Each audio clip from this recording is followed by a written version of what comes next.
Start सी programming. आज हम लोग सी प्रोग्रामिंग स्टार्ट करेंगे। तो हमने जब कंप्यूटर फंडामेंटल्स कोर्स किया था तो हमने we discussed what is we discussed हमने क्या डिस्कस किया था कंप्यूटर फंडामेंटल्स में? एल्गोरिथम। What is algorithm? ठीक है, what is algorithm means the logic with which a problem is solved by the computer is called algorithm. उसके बाद हमने देखा था what is flow chart. ठीक है, flow chart, what is flow chart, वो भी हमने देखा था। और उसके बाद हमने we also learned what is programming language. Programming language. Programming language.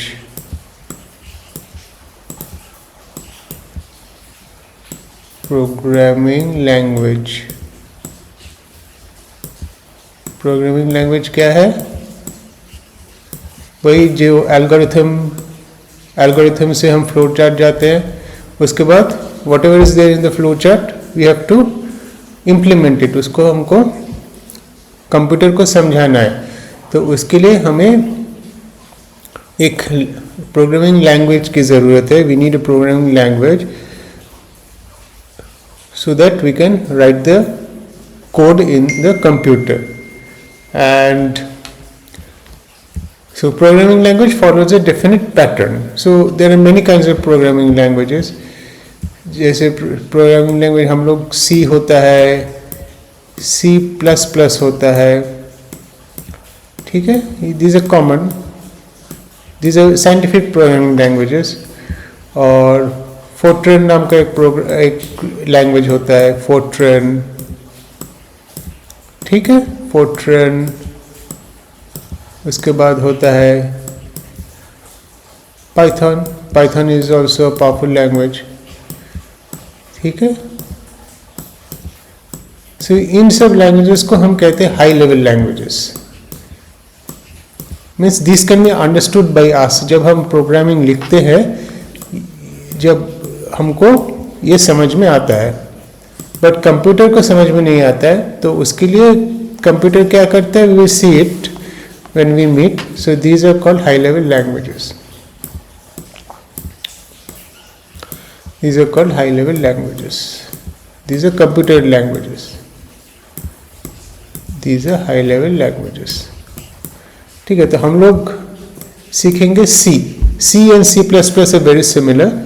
C++ को ऑब्जेक्ट ओरिएंटेड कहते हैं, वो हम नहीं सीखेंगे this time. And then there is Fortran, there is Python. These are all high level languages because when we write the language we understand what we are writing. तो हम लोग हमारा फर्स्ट प्रोग्राम स्टार्ट करेंगे। तो first programme हमारा क्या होगा? To print the statement. ये स्टेटमेंट क्या है? My first C program. ये जो स्टेटमेंट है हम उसको कंप्यूटर प्रिंट करवाएंगे यूजिंग सी लैंग्वेज। तो ये हमारा प्रोग्रामिंग स्टार्ट है। तो हमने जो ये लिखा है, ये कंप्लीटली ये वो प्रोग्राम है। अब देखते हैं प्रोग्रामिंग में व्हाट ईच लाइन मीन्स। तो प्रोग्रामिंग का स्टार्ट होता है यहाँ से, हैश इंक्लूड stdioh। यह है standard library, C library. So इसमें हमको input output functions are defined. So when we run the C program, इस लाइब्रेरी को, ये स्टैंडर्ड C लाइब्रेरी है, इसको लोड किया जाता है। क्योंकि इसको यदि लोड नहीं किया गया तो many things will not be understood by the computer. So ये standard input and output library है, standard input output library. Means इसमें बहुत सारा सी का फंक्शन डिफाइंड है। ये इनपुट आउटपुट कहाँ से आता है? आईओ से। उसके बाद हम लोग और एक लाइब्रेरी फंक्शन हम लोग कॉल करेंगे, सो दैट इज math.h। इस प्रोग्राम में ज़रूरत नहीं है, but when we do scientific computation this is it's a good practice to call this library function math.h। ठीक है, ये मैथमेटिकल फंक्शंस हम इसके ज़रिए हम mathematical functions we can right.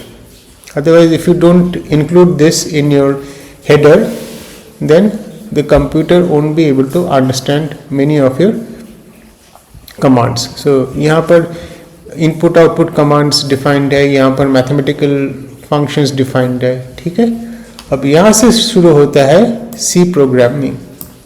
तो हमको start करता है int से, int stands for integer और main stands for the main program। ठीक है, और ये यहाँ से एक bracket होता है। ठीक है, हम लोग यहाँ पर क्या हमारा रिटर्न क्या होता है? इंट मीन्स हम लोग कोई इंटीजर रिटर्न कर रहे हैं। मैंने ये जो मेन प्रोग्राम है, तो मेन प्रोग्राम को ऑलवेज हम ऐसे ब्रैकेट में इंक्लूड करेंगे, ऐसे यहाँ से स्टार्ट होता है और यहाँ एंड होता है, इसके बीच हमारा प्रोग्राम होगा। ठीक है, सो इंट मीन्स इंटीजर, मेन हमारा मेन प्रोग्राम हम अब लिखने वाले हैं, ये है पैरेंथेसिस और ये है curly bracket, curly bracket start curly bracket end, ये इंपॉर्टेंट है। अब हमारा प्रोग्राम क्या है? I have to print my first C program, so उसके लिए printf कमांड है। This is the printf command of C. ये कहाँ से आता है? ये इसमें है एक्चुअली, stdio, इसमें इस लाइब्रेरी फंक्शन में ये printf कमांड डिफाइंड है, इसीलिए इसको पहले हमने इंक्लूड कर दिया है। printf करके अब हम पैरेंथेसिस में लिखेंगे my, so within inverted comma, my first C program, बस। और हम लिखेंगे रिटर्न 0। ये प्रोग्राम कुछ और रिटर्न करेगा नहीं, ओनली 0 रिटर्न करेगा। 0 इज एन इंटीजर, बस। अब इस प्रोग्राम को जब हम चलाएंगे, when we will run this program, what will get as output? Output में हम ये तुम देखोगे कल कि ये आउटपुट में आता है माय फर्स्ट सी प्रोग्राम, ये आउटपुट में आएगा। ठीक है, जब हम कंपाइल करेंगे। हम नेक्स्ट प्रोग्राम में जाते हैं। So next program we have to add 2 numbers. So यहाँ पर देखो, we have to add 2 numbers, ये हमारा प्रोग्राम है। ठीक है, अब सी प्रोग्राम हम लोग एज यूजुअल जैसे हम लोग ने स्टार्ट किया, hash include, we include the standard C library stdio.h। इसमें input and output commands are, many input and output commands are defined। So this is very important, we always have to include this stdio_h। and if you're doing mathematical calculations, it's always a good practice to include math.h also। this is also a C library function in which mathematical functions are defined। और फिर just like the last program, we will define the main program। ये हमारा main program है which returns integer। so int stands for integer, m stands for main, और इसमें parenthesis होगा empty, इसमें कुछ we will not return anything, so इसमें खाली जाएगा। and then there will be curly bracket open and then there will be curly bracket end, और उसके अंदर हमारा प्रोग्राम रहेगा। तो फर्स्ट हम लोग डिफाइन करेंगे variable. So float is just like integer, float is also, float क्या है? Float defines the type of variable।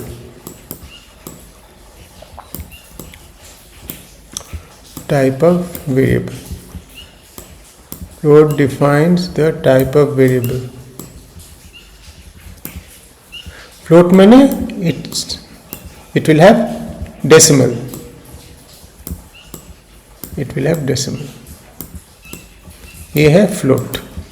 और integer also defines a type of variable. Integer means integral values. Integer means integer. Integer. It will only define integers. ठीक है? Then float means we are defining variables which have decimals. अब हम तीन variable define कर ले. एक x1, I can just write x1 and I can write x2 and then I am writing another variable sum. ये तीनों variable है जो मेमोरी में इसके लिए, कंप्यूटर मेमोरी में इसके लिए जगह तैयार किया जाएगा. Okay, once I write float x1, x2, x3, ये कंप्यूटर मेमोरी में इसके लिए देयर विल बी स्पेस. ठीक है. And every command in C has to end in like this semicolon. पिछली बार देखो printf my C program, it ended with semicolon, and return 0, it ended with semicolon. So semicolon is must. तो यहाँ पर भी हमने तीन वेरिएबल डिफाइन किया है, x1, x2 और सम. देखेंगे इसका क्या यूज है. अब हम बोल रहे हैं कि x1 का वैल्यू है 10.45 सेमीकोलन. देखो 10.45 डिफाइन किया मैंने, इसीलिए हमने उसको फ्लोट बोला. फ्लोट मीन्स इसमें डेसिमल होगा. And what is the value of x2? x2 is 2.55. इसको भी इसीलिए हमने फ्लोट बोला क्योंकि इसमें डेसिमल है. यदि we know that x1 and x2 are integers, then हम just लिख सकते थे int x1 x2. ठीक है. but since ये decimal भी हो सकता है, we define this x1 x2 as float. And sum also, I have another variable is where they have defined by as float. अब sum का वैल्यू क्या होगा? sum ने पहले हमने डिफाइन कर दिया था. So sum has already been defined as float. Sum होगा x1 plus x2. इसको ऐड करने से हमको sum मिलेगा. And then we have this semicolon. ठीक है, semicolon. और बस हो गया, हमारा sum निकल गया. x1 x2, the sum is x1 plus x2.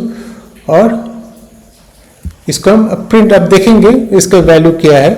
तो इसीलिए हमने किया प्रिंट है, वो स्टैंडर्ड प्रिंट कमांड है. फिर %f लिखेंगे. f स्टैंड्स फॉर, ये जो हमने फ्लोट किया था, सम को कैसे डिफाइन किया था? Float. So f stands for float. जो f मैंने लिखा है वो स्टैंड्स फॉर फ्लोट.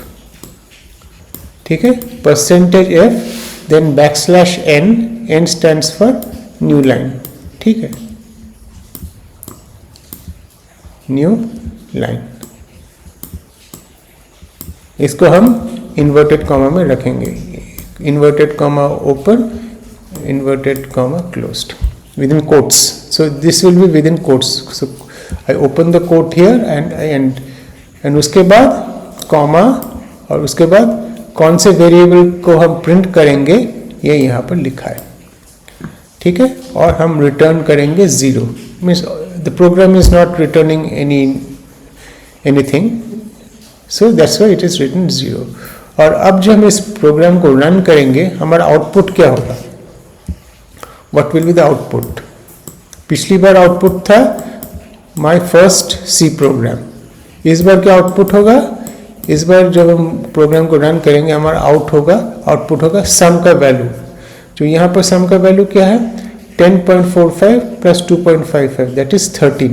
तो यदि हम प्रोग्राम को जब चलाएंगे, when we meet, we will see that the output is 13.000, ऐसा आएगा.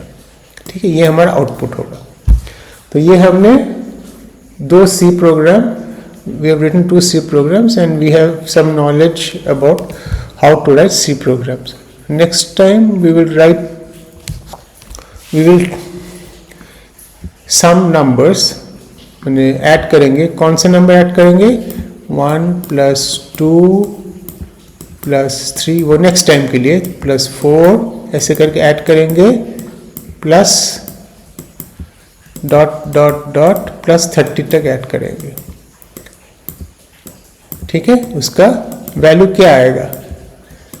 एक होता है हम 30 वेरिएबल्स डिफाइन करते हैं, float x1, float x2, float x3, float x4 करके float x30, then x1 is equal to 1, x2 is equal to 2, x3 is equal to 3, x4 is equal to 4, ऐसे करके then I can write define a float sum and sum is equal to x1 plus x2 plus x3 plus x4 ऐसे करके we can find the sum just like this. but वहाँ पर हम ऐसे नहीं करेंगे कि ये बहुत cumbersome है. This is not a smart way to do. So for this we will use something called for loop. तो देखोगे फॉर लूप यूज करने से कितना जल्दी काम हो जाता है. So what we will use is something called for loop that we will do in the next class.